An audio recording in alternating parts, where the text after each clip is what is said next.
So I wanted to make this video almost like a FaceTime call. That's why we're on my bed, if you're curious. What's up, everybody? Welcome back to my channel. If you're new to my channel, hi, how you doing? If you're not new, welcome back. I really appreciate you. So if you remember back in October, I posted a video where I did like a week 2 update of my print-on-demand journey. And you know, I had like 2 sales or something? I can't even remember. Instead of make a week by week video, I figured Q4 was coming up, so why don't I make a video where I talk about how much I made during the Q4 period? And let's just say, I am surprised. I knew that you could make money with print on demand, but I didn't realize the potential of how much money you could make. But before I reveal the numbers to you guys, I want to give you guys some advice from a beginner, still a beginner, not a guru yet. Hopefully I'll be a guru someday. But I just kind of want to be that beacon of hope for you guys, that if you're ever feeling lost and confused on this journey, trust me, you're not the only one. I'm still feeling that way 24/7.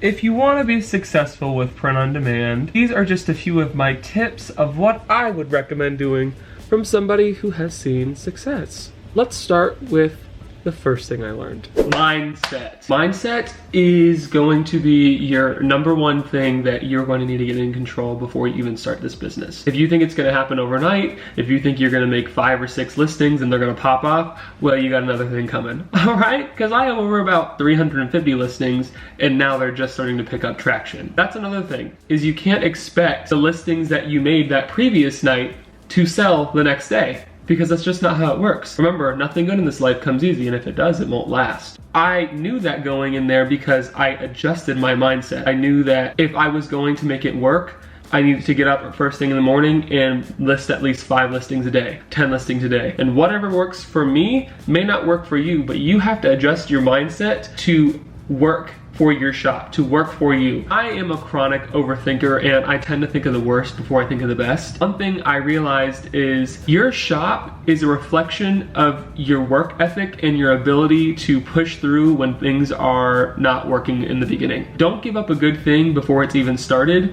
And that's just a piece of advice I would give to you from a newbie. So I know I said this in my last video, but you have got to do research. And by research, I mean you need to make sure you know what is selling. You need to make sure what mock-ups are getting people sales. You need to look at people's reviews and see if people are enjoying that product. You have to do X, Y, and Z to make your product sell, sell, sell. You have to put in tons and tons and tons of hours of research. About 40% of my time was doing research and the other 60% was designing and listing. The reason I was able to get sales was because I did research. Understand what's trending. Don't recreate the wheel and try to recreate a whole new niche that has never existed. Like I said before, you kind of need to understand what designs are selling. Now, I'm not saying steal other people's designs, but I am saying is see what people are really looking for and then maybe reconfigure that design. So I remember in my business class, they were talking about what's your unique value proposition that you offer. You have to find your unique value proposition. And what a unique value proposition is basically what makes you different, what makes you stand out. For me, it could be my fonts. It could be the type of color of hoodie I'm offering or sweatshirt, or it could be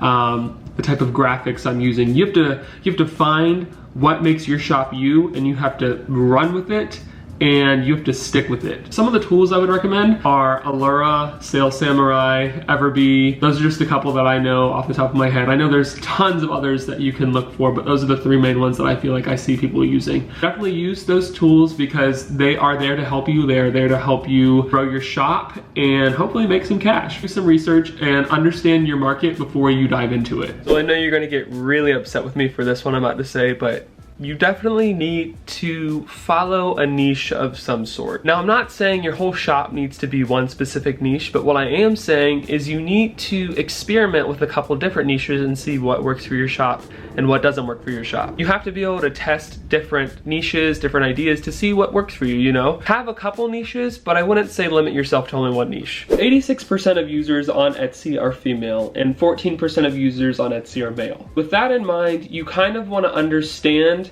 the male to female ratio so you know which audience you would prefer to target. For me, some of my designs could go either or, but a lot of my market comes from female clients, so I understand the mock-ups that I'm going to be using are going to be targeting that specific female clientele. That brings me to my next point, mock-ups. Mock-ups are the pivotal role on Etsy. People are not buying your product itself, they're buying the picture that they see. I remember seeing that from a podcast. I can't remember what podcast it was, but they were literally speaking the full and entire truth. When I first started, I was using mock-ups of myself. I realized that because I was a male, I wasn't attracting that female audience, but remember, 86% of users on Etsy are female. So I was like, okay, well, let me invest in some female mock-ups and see if that makes a difference. And boy, when I tell you, within like a couple weeks, made a huge difference. And I was kind of a little butthurt. I'm not even gonna lie, I was like, damn. I was like, I'm really that ugly? Your mock-ups need to be able to resonate with the person you're selling it to. So if you're selling it to like an 18 to 25-year-old female, she's gonna wanna see an 18 to 25-year-old female modeling it.